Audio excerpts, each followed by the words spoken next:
Assalamu alaykum hörmətli görürmənlər. Şərq Türkistan avazının gündəlik xəbərlərini görüşənlərini qarşı alırıq. Aldı bilən xəbərlərimizin əsası məzmunlarını tanışdırırıq. Şərq Türkistandan Xitayının ölkələrə götürülüb atqan tok miqdarı həssilab aşmaqda. Olimpik kiyimlərini tikiş zavodi Şərq Türkistanın paxtasını davamlıq işlətdiğanlığını elan qıldı. Hindistandakı Xitay eurosu gündən-günə ağırlab 17 dövlətə tarqalğan. Qazaxıstanın sabiq prezidenti Nursultan Nazarbayev Xalq Məclisidəki vəzifəsindən istifa etdi. Sağlamlıq haqqında. Tövəndə dehqonlar xəbərlərimizin təfsili məzmunlarda bolsun.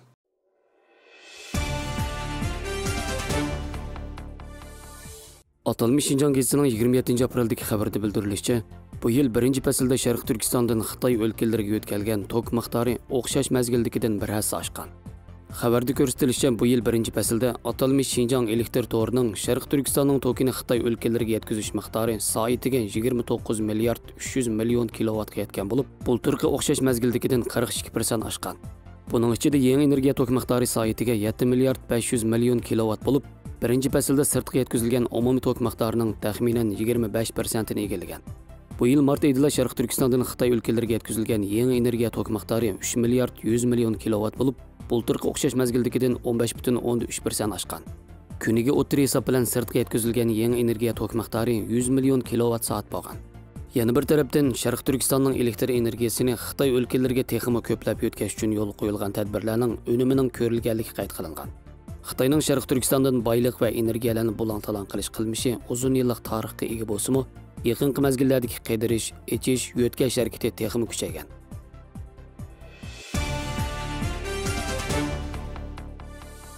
Xitoy hukumatining Sharq Turkistondagi zo'r ko'lamlik siyosiy bostirishi hamda buning bevosita natijasi bo'lgan Uyg'urlarni majburiy emgakka selish qilmishini cheklash uchun xalqaro jamiyat Sharq Turkistondan chiqadigan paxta mahsulotlarini man'iy qilishga boshlagan. Ammo maxsus olimpik kiyim-kechaklarini ishlab chiqaruvchi Anta shirkati yaqinda o'zlarining Sharq Turkistondan chiqqan paxtalarni davomli ishlatadiganligini jakarlagan. Axios xabarlarining 28 apreldagi maqolasida ko'rsatilishicha, Xitoydagi Anta shirkati 2019-yil xalqaro olimpik komitetining havolasi bo'yicha Tokyo Olimpik musobaqasi va Beijing qishliq olimpik musobaqasi uchun tanharkat kiyimlari, jumladan oyoq va boshqa lozimatliklarni tikishni ko'tarayilib olgan. Ular shu yili xalqaro paxta ishlab chiqarishni kuzatuvchi organ bo'lgan, yaxshi paxta plani tashkilotiga a'zo bo'lgan hamda bu organning mashg'ulot qoidasi bo'yicha ish ko'rishga va'da bergan. Hamda bo'lsa ular yaxshi paxta planining Sharq Turkistondagi paxta ishlab chiqarishiga bog'langan majburiy emgakni ayblashi hamda bu xil paxta mahsulotlarini ishlatishni man'iy qilish haqidagi ko'rsatmasini bir yoqqa qayirib qo'ygan. Maqolada ko'rsatilishicha, ularning yaqinda e'lon qilingan yozma bayonotida biz Xinjiangdan chiqqan paxtalarni ishlatib kelyapmiz. Kelgusida ham davomli shunday qilamiz degan. Nike, Adidas qatorliq xalqaro shirkatlar orqa-orqadan Sharq Turkistondan chiqadigan paxtani ishlatishni rad qilgandan keyin Xitoy iste'molchilari o'zlarining atalmish vatanparvar ekanligini ko'rsatish uchun bu markalarni boykot qilgan hamda Anta mahsulotlarga yuzlangan. Obzorda Xitoy hukumatining millatchilik xohishini ko'zir qilib, eng aqalli kishilik haqlarni himoya qilgan shirkatlarni jazolashidek razil qilmish ayblanib, bu hol Xitoy Kompartiyasining dunyodagi kishilik huquq o'lchamlariga mislsiz xiris paydo qilayotganligining bir ifodasi deyilgan.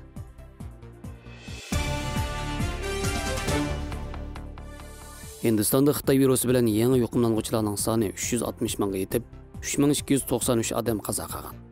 Allaqachon butun dunyoda e'lon qilgan Xitoy virusi bilan yuqumlanishning 40%ni egallagan. Hindistonda paydo bo'lgan qo'sh o'zgarishchan Xitoy virusi dunyodagi 17 davlatni yuqumlantirgan. Yangi Dehlida har 4 minutda bir odam Xitoy virusi bilan qazo qilmoqda ekan. Vaqtli jasad ko'ydirish o'rinlari unda bir necha kun keng ko'lamda jasad ko'ydirib, chorshanba kuniga qadar Hindistonda jami qazo qilganlarning soni 200 mingdan oshib ketdi degan. Garchi nurg'un davlatlar Hindistonga oksigen va qo'g'dash materiallarini ta'minlagan bo'lsa-mu, yanada davolash xodimlarining kamchiligini hal qilamagan. Bemorlarning ko'pligidan doktorxonalarning davolash xizmati normasidan oshib, ba'zi tibbiy xodimlarning hatto uxlaydigan vaqtim yo'q, salomatligini tahdidga uchirmoqda ekan. Shuning bilan bir vaqtda Dunyo sayyohat tashkiloti Hindistonda paydo bo'lgan qo'sh o'zgarishchan Xitoy virusining hozirgacha dunyodagi 17 davlatga tarqalganligini, shundaqli yana shiddat bilan boshqa rayonlarda davomli tarqalayotganligini bildirgan. Dehli bosh ministri navbatda Hindistonda tarqalayotgan Xitoy virusining yuqumlanish darajasining intayin yuqori ekanligini, tez asli kelmaydiganligini, ig'ir kasal bemorlarning ko'rinarli eshishini keltirib chiqaradiganligini bayon qilgan.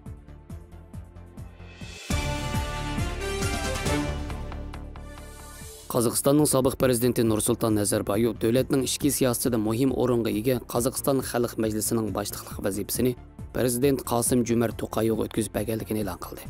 Qozog'istonning sobiq prezidenti Nursulton Nazarboyev poytaxt Nursultonda Xitoy virusi sababidan silliq o'tkazilgan 29 navbatlik Qozog'iston Xalq Majlisining umumiy kengash yig'inida so'z qilib, o'zining 2019 yili 19 mart prezidentlik huquqidan istifa berganligini xotirlatib, davlatning ichki siyosatida muhim o'ringa ega Qozog'iston Xalq Majlisining umrlik boshliqlik vazifasidan istifa berganligini e'lon qilgan.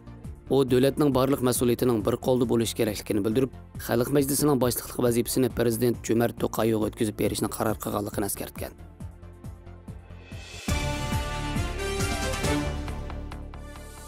Balalarning tishini tekshirtishga kelgan ota-onalar balalarning qurt yegan tishini davolashga to'g'ri kelganda hayron qolgan holda balalarning sut tishi almashadigan tursa, yana nimishqa zamoski qilamiz deb so'rashadi.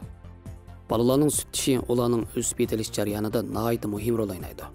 Turaqliq tish texi o'sib chiqmagan vaqtda u balalarning yemakliklarni chaynashidagi muhim a'zo bo'lib hisoblandi. Sut tish turaqliq tishga almashadigan chaqda turaqliq tish qatorining o'lchamlik shakllanishida muhim rol o'ynaydi. Agar sut tishdan chirish ko'rilsa, balalarning buningdan keyingi o'sib yetilishi va psixikasiga muhim ta'sir ko'rsatadi. Sut tishni quritsa, tish jismining kamtukligini keltirib chiqarib, yemakliklar kaplashib qoladi. Agar tish yiliki yallig'i taraqqiy qilsa, qattiq og'rib, balalarning ozuqlanishi va uyqusiga og'ir to'salg'i paydo qilib, balalarning yemakliklardan yetarlik ozuqlik qabul qilishiga va normal yetilishiga ta'sir yetkazadi. Agar cho'nqur qismiga taraqqiy qilib, yiltiz uch to'qilmalarida yallig'i ko'rilsa, tishmiliki yiringliq ishiqi va eg'iz bo'shlig'i engak yuzi ish qatorliqlarni keltirib chiqaradi. Eg'ir bo'lganlari yuz engakning ko'naksimon to'qilma yallig'ini keltirib chiqaradi. Eng muhim bo'lgani turaqliq tishning to'ralmasi dal sut tish yiltizining ostiga joylashgan bo'lib, yuqumlanish ig'irlashganda turaqliq tishning to'ralmasi ta'siriga uchrab, buningdan shakli g'ayri bo'lish va o'sib yetilishi g'ayri bo'lish qatorliq ahvollar kelib chiqadi. Sut tishini quritishi eg'ir bo'lganlikdan tish baldir tushib ketgan vaqtda ikki tarafdagi qo'shni tish kavak o'ringa siljib yo'tkilib, ko'mak bo'lib qolgan bo'shliq tariyib, ostidagi turaqliq tishning o'sib chiqishiga yetarli bo'shliq bo'lmay, turaqliq tishning o'rni xato o'sish yoki o'samaslik ahvollarini keltirib chiqarib, tish qatorining g'ayri tabiiy yetilib qolishini keltirib chiqaradi. Balliq mezgilda engak so'nki va yuz qismining taraqqiy qilishi chaynashiqlarning g'idiqlashiga muhtoj bo'lib, sut tishini quritishi balaning chaynashiga ta'sir qilgan vaqtda engak so'nki normal fiziologik g'idiqlanishdan mahrum qilib, o'sib yetilishi yetarli bo'lmasligini keltirib chiqaradi. Buningdan keyingi turaqliq tishning qatori radlik bo'lmaydi. Bir tarafdagi tishni quritigan vaqtda balalar bir tarafdan narsa chaynashga odatlanib qoladi. Uzoq vaqt birli tarafda chaynaganda yuz qismining simmetrik bo'lmasligini keltirib chiqaradi. Udul tishlarni quritsa balalarning tovush chiqarishiga va psixik sog'lomlikka ta'sir ko'rsatadi. Demak, sut tish balalarning o'sib yetilishida nihoyat muhim rol o'ynaydi. Oila boshliqlari buning yetarli ahamiyat berib, oldini olib, baldur bayqab, baldur davolatish kerak.